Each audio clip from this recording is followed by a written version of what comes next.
Have you ever been cancelled? If not cancelled, how about rejected or shunned for a particular view or belief? Social media is a fantastic place to be as we can all bear witness to that. It's fun, allows business promotion and growth, a great place to network and meet people, and more importantly, a gigantic source of knowledge.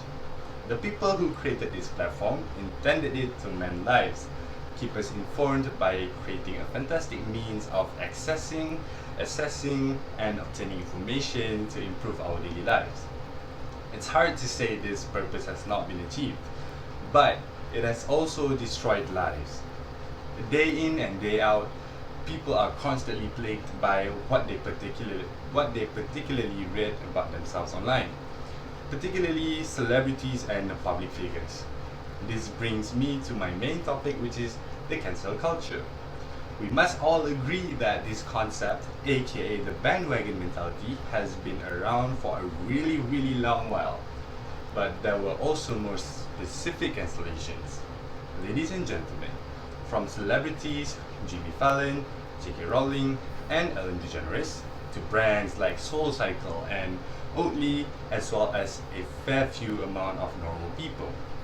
If you spoke, you tweeted, or acted in an unfavorable way in 2020 or 2021, chances were you'd be swiftly shunned for it. People have been shunned or excluded for exhibiting misogynistic, racist, or homophobic beliefs. However, canceling individuals for their beliefs, regardless whether they are problematic, bleeds into a larger phenomenon known as the cancel culture. So cancel culture is a form of withholding and withdrawing support for an individual, as well as boycotting their work in social and professional circles. This toxic phenomenon rejects the democratic ideals of free speech and discourse, creating a one-sided thought and a desire to ruin the lives of those who might disagree. The problem with cancel culture is that it silences any and all opposing ideas. This creates an echo chamber of one-sided opinions.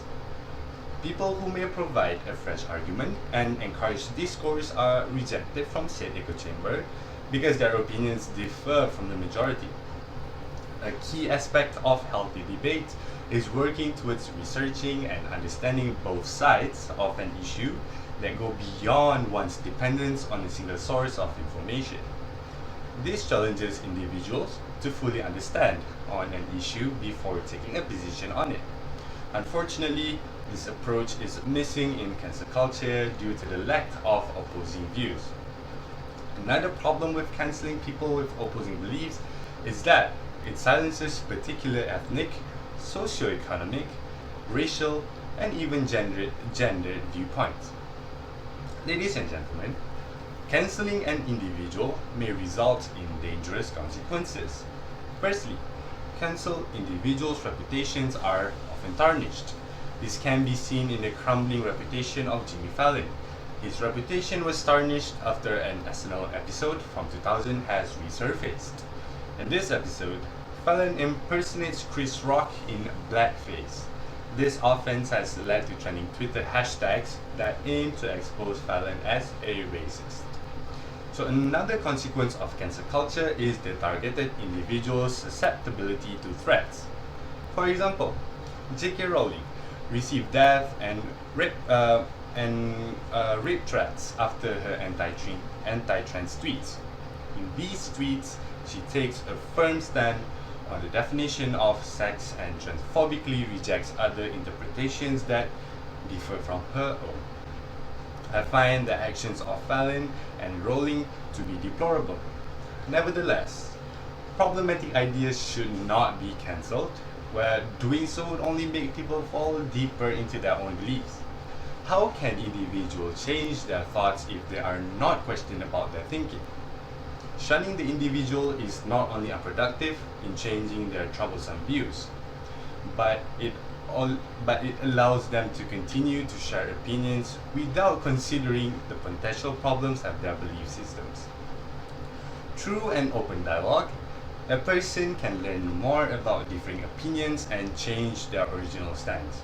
So ladies and gentlemen, what can we do to combat this cancel culture, you may ask? Well, with every problem, there's always a solution. First and foremost, just don't care about the cancel culture at all. Because if you do, you're giving small-minded people control over you that they don't even deserve it. Realize that these are often people who want to silence your ideas because they're afraid if others hear them, they might agree. Secondly, always be honest because the best defense is always the truth. Moreover, make sure you have your facts straight before you speak and that you can back up to what you say.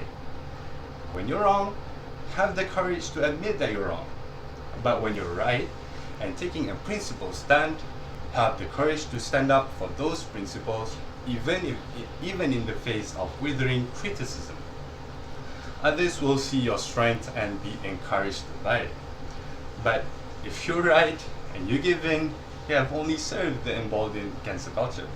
You have fed its ferocious appetite and made it stronger, giving it more energy to seek out its next victim. You have made it harder for others to stand up for the truth, and as a result of that, many will continue to cower in silence. Don't try to cancel others.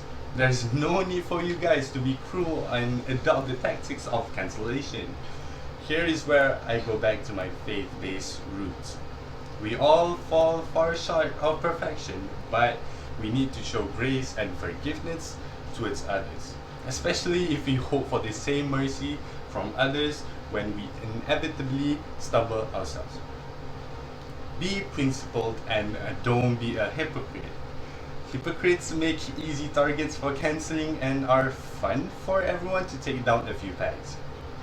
Expect that anything that you write or anything that you say in front of the camera, even what I'm doing right now, even your friend's cell phone could end up trending on social media or landing on the front page of a newspaper. If you're not okay with that, think twice about saying it or just don't do it from the very start. Last but not least, there are an awful lot of people who are willing to deliberately take things out of context to make people look bad. So always include context with what you say and write publicly, even if it means writing a slightly longer tweet or taking an extra 30 seconds to more fully explain your point. People may still take you out of context, but you will always have the receipts, as they say. So ladies and gentlemen, we must do better. Everyone deserves to express their opinions without having the fear of retribution. It is time to cancel the cancel culture, because ignoring opposition will hamper progress. In early July 2020, 153 public figures, including Noam Chomsky and Nell Irving Painter, signed a letter published in Harper's Magazine, condemning a new set of moral attitudes and political commitments that tend to weaken our norms of open debate and toleration of differences in favor of ideological conformity. As a united front, famous writers, activists, and academics emphasize the importance of open debate for fear of what life would be like without it. For example, dystopian self-censorship and the slow death of discussion. Through an open discussion and free exchange of ideas, we can better understand and refute problematic positions and beliefs. We need to normalize having different views and being able to talk about them in rational, productive ways. People should feel like they can make mistakes without potentially losing their jobs, their friends, and maybe even their entire livelihood. As a society, we need to practice self-examination, which is something that the act of calling out lacks nowadays. Ladies and gentlemen, humans are complex creatures who are constantly evolving, where you're probably not the same person you were a year or even a month ago. Even if cancel culture is not going anywhere anytime soon, the mentality of good versus evil or slash right and wrong is not sustainable. Racial, political, and social divides still stand in our way, and the gap only seems to grow wider by the day. What we choose to retain as a society remains the most important matter. We must have trust in each other again and believe that those being cancelled still have the capacity to be compassionate human beings. Because we have to face it. If you don't believe in each other, then who will? Thank you.